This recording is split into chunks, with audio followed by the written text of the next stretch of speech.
Hello and welcome back to Born to Rant. I'm Brandon, and this week we are taking a look at what I think is Sam Raimi's most underrated movie. A movie that's often referred to as his Fargo, and a movie with a line of closing voiceover that absolutely shakes me to my core. That's right, today we are diving into 1998's A Simple Plan, directed by Sam Raimi and starring Bill Paxton, Bob Thornton, Brent Briscoe, and Bridget Fonda. We'll look at how the movie came to be, everything that makes it awesome, and its legacy over 25 years later.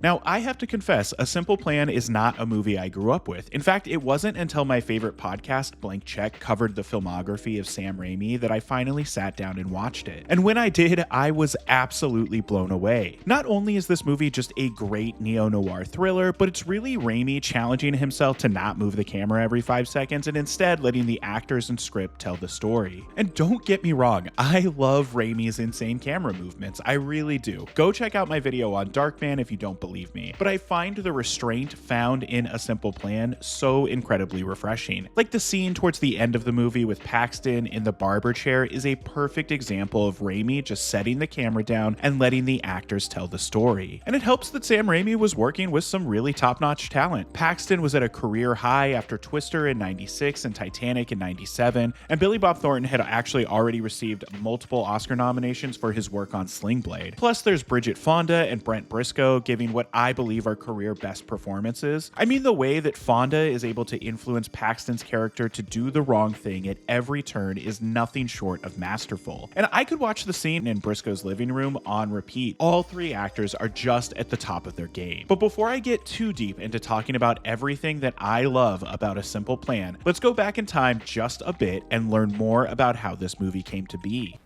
He wants to keep it. Well, that's a hot one.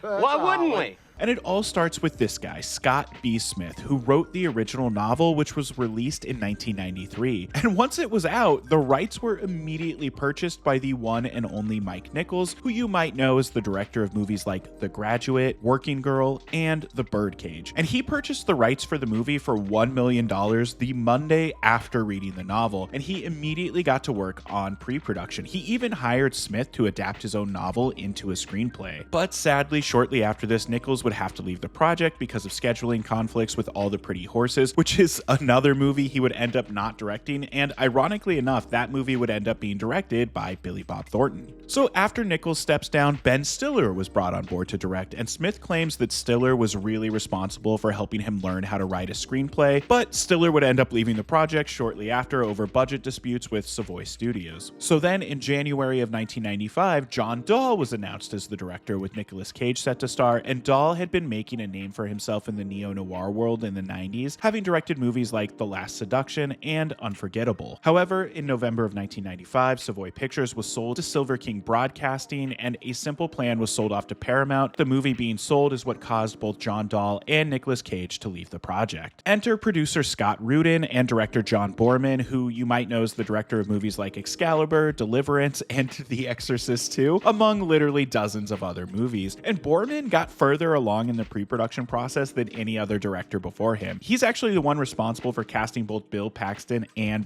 Bob Thornton and scouting most of the locations that would end up being used in the movie. However, at the last minute, an investor pulled out of funding the movie and Paramount refused to make up the difference. And this caused both Boorman and Rudin to exit the project, and this is where producer Jim Jacks and Sam Raimi both finally come aboard the movie. Jacks is one of those producers that rarely gets talked about, but he was responsible for a lot of incredible movies getting made, like Dazed and Confused, Tombstone, Mallrats, and he was responsible for the Mummy franchise. And Jax is actually the one who went out and found the rest of the budget for the movie and got Sam Raimi hired on as director. Although Jax did have to promise the studio that Raimi wouldn't be doing his typical crazy camera movements. As for Raimi, essentially he inherited a moving train of a movie. He moved forward with all of Boorman's locations, and obviously he kept the cast in place as well. And as for Raimi's part, he was responsible for hiring cinematographer Alar Kivilo, and Kivilo was coming off of having shot the HBO TV movie Gotti, which had been really well received and even won a couple of awards for cinematography. And Kivilo was hired just 3 weeks before production began, and he inherited another team's locations, but he says the main reason he was able to pull this movie off is because Sam Raimi allowed him to hire his usual team, which included his gaffer, key grip, and camera operators. And I think you can really tell that the team that shot this movie is a well-oiled machine. It just feels so precise and exacting, but we'll dive into the cinematography more in just a bit. And on January 5th, 1998, with a budget of $17 million, a simple plan went into production, initially planning to film in Delano, Minnesota, but production had to be relocated north to Wisconsin when Minnesota had an unusually warm winter and no snow on the grounds, something that ironically enough had plagued Raimi's friends, the Coen brothers, when they shot their snowy crime epic Fargo just a couple of years earlier. Actually, the team got so desperate for snow that they ended up having to create a lot of the snow in the movie using ice shavings. As for fun facts about the making of the movie, while filming was in progress, Titanic was actually released and Bill Paxton took the entire cast and crew out to see it. There's also the adorable fact that Paxton's dad is in the movie. He reached out to Sam Raimi directly and said he was a fan and asked if there were any small parts for him in the movie. And he was cast as Mr. Schmidt, and Paxton actually didn't know about any of this until he showed up to set and saw his dad's headshot hanging on the board, which is just kind of cute, right? And after 55 days of shooting, a simple plan wrapped production and went into a quick post process and had a slow rollout, beginning with a premiere at the Toronto International Film Festival in September of 1998, before going into a limited number of theaters in December of 98, and finally going into wide release on January 22nd of 1999, where it would make just $3.4 million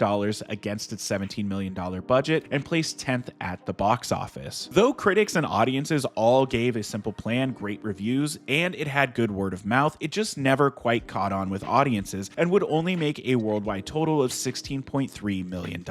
However, as with most of the movies we talk about on this channel, A Simple Plan would go on to find second life on the home video market and through cable showings. And before we go any further, if you're enjoying this video so far, I just want to give you a quick reminder that Born to Rant is a completely independent channel. I am a one-man operation. I write, record, and edit all of my own videos. No AI and no corporate backing. If that means anything to you, I would appreciate it if you'd like the video and subscribe to the channel. Now, with all of that out of the way, it's time for us to dive deep into everything that makes A Simple Plan an absolute masterpiece. That's what you might call an insinuating throw. Remember?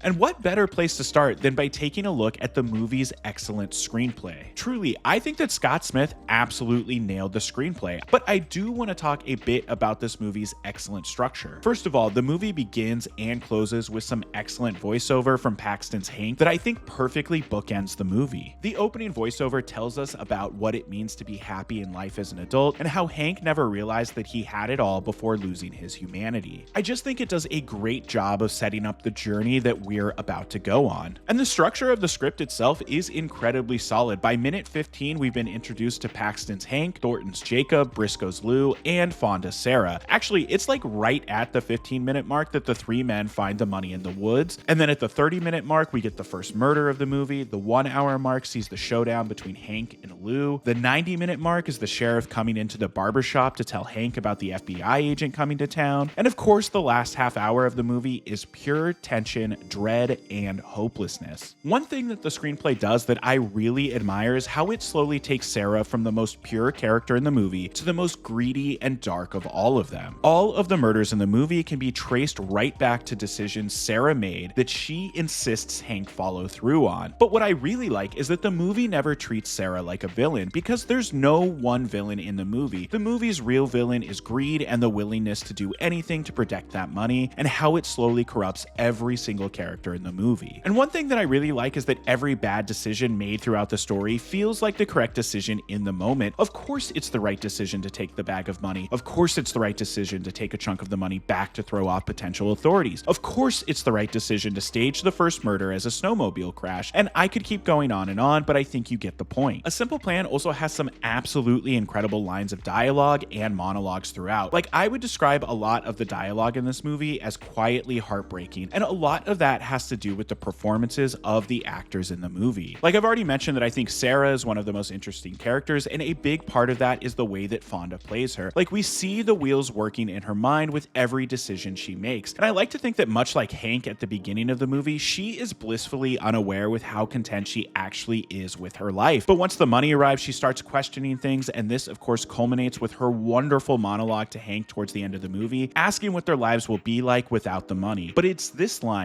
"What about me?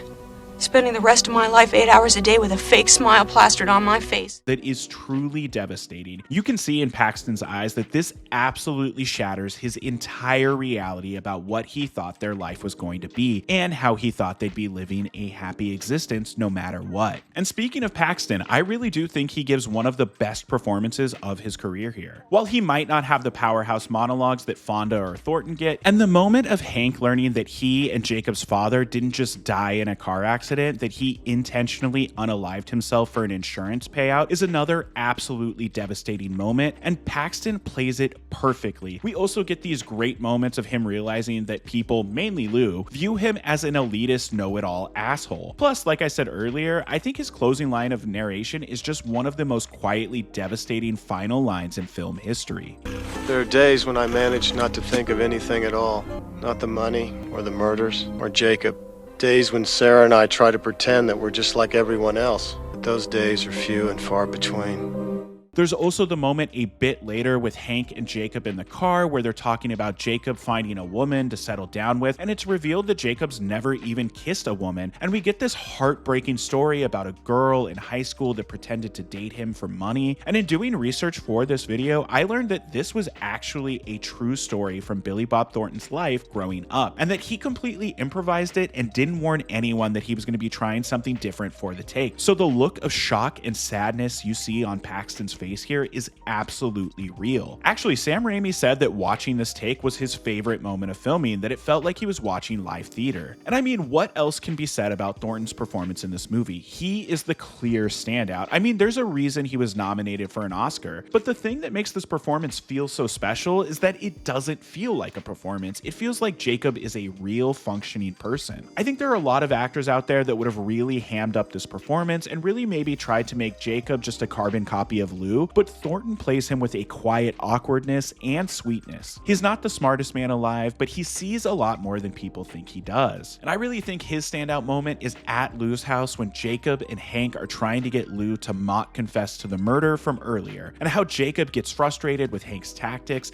and at first you think he's blowing it. He's blowing Hank's entire plan, and then slowly he convinces Lou to mock play out Hank's confession to the murder. It's subtle and brilliant, and actually Brent Briscoe as Lou needs some love too. Also, does anyone else recognize this guy from his role in the Disney Channel original movie, The 13th Year, or is that just me? But I really love how Briscoe plays Lou as this kind of loud, brash idiot who really operates as Jacob's brother in a lot of ways. Plus, the way that Lou reacts to Jacob's betrayal is absolutely astounding and leads to one of the most tense scenes in the movie and one of the only moments in the movie that looks like a traditional Sam Raimi movie. And before we move on from the performances, I just have to give a quick shout out to Gary Cole as the kidnapper pretending to be an FBI agent, because it's a pretty quick role, but he absolutely nails it, and I just don't think Gary Cole ever gets enough love for his work as an actor. And fun fact, Cole has actually said that he thinks A Simple Plan is the best movie he's ever been in. The cinematography of A Simple Plan is truly something special. Raimi and Kivilo just absolutely understood what this movie needed to look like to effectively tell this story. Even from the opening title sequence, it's clear this movie is going to have a very specific look focused on highlighting the environment and performances and really abandoning Raimi's trademark in-your-face style of camera movements. There's also a real emphasis on making the brightness of the snow pop while also focusing on heavy shadows. Like any good noir movies, the shadows really help tell the story and show our characters' feelings and motivations. The two also had a real focus of setting the camera down and leaving it there. Instead of cutting between different angles, they play with pulling focus. Obviously, the scene with Hank and Jacob at the dinner table and Hank at the barbershop are the two standout examples of this.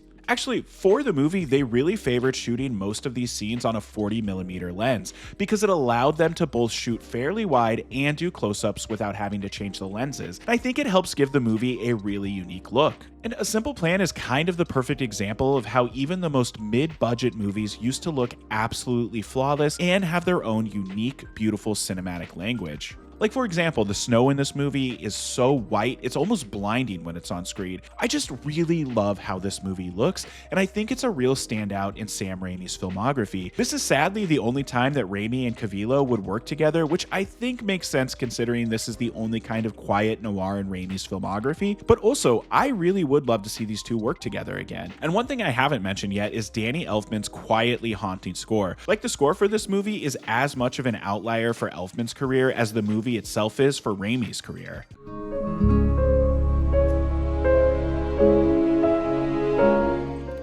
So, over 25 years later, what is the legacy of A Simple Plan? Well, like I've said a few times, it's very much an outlier in Sam Raimi's filmography. And the 90s really were his decade for experimenting. He gave us a Western, a neo-noir, and a baseball movie, while also giving us both Darkman and Army of Darkness. I actually think if this movie had come out during a different year, it maybe would have had a better chance of becoming as well remembered as a movie like Fargo and won itself some Oscars. Instead, it was only nominated for Best Adapted Screenplay, and like I said, Billy Bob was nominated for Best Supporting Actor, and sadly, the movie lost both awards. Although I do think it's an absolute crime that A Simple Plan wasn't nominated for Best Director or Cinematography, but that's neither here nor there. And the legacy of this movie really boils down to being another more or less forgotten 90s thriller, but it certainly has its fans, and I think those of us that are Sam Raimi fans hold a soft spot for it in our heart. Also, I confirmed in doing research that the pop-punk band Simple Plan did in fact take their name from this movie, which is stupid but kinda cool. And sadly, since this movie was released, we've lost both Bill Paxton and Brent Briscoe. Actually, they both sadly passed away in the same year, 2017. There's also the fact that A Simple Plan is where Bridget Fonda and Danny Elfman met and fell in love, which would eventually lead to Fonda quitting acting to stay at home and focus on raising their children. But what do you think of A Simple Plan? Do you love it as much as I do? Would you also like to see Sam Raimi return to the world of noirs? If you found a bag of money in the woods, do you think you'd be able to get away with it? Let me know in the comments. And if you've made it this far into the video, thank you for watching. It truly means the world. And as always, a special thank you to my supporters over on Patreon. You all keep the lights on here at Born to Rant. Patrons get early ad-free access to videos, access to an exclusive Discord server, and they get to help me choose what movies to cover on the channel. There's a link to the Patreon below if you're interested in learning more. And we release new videos covering all of your favorite movies every Thursday at 7 a.m. Pacific time, so don't forget to subscribe and sign up for notifications. Okay,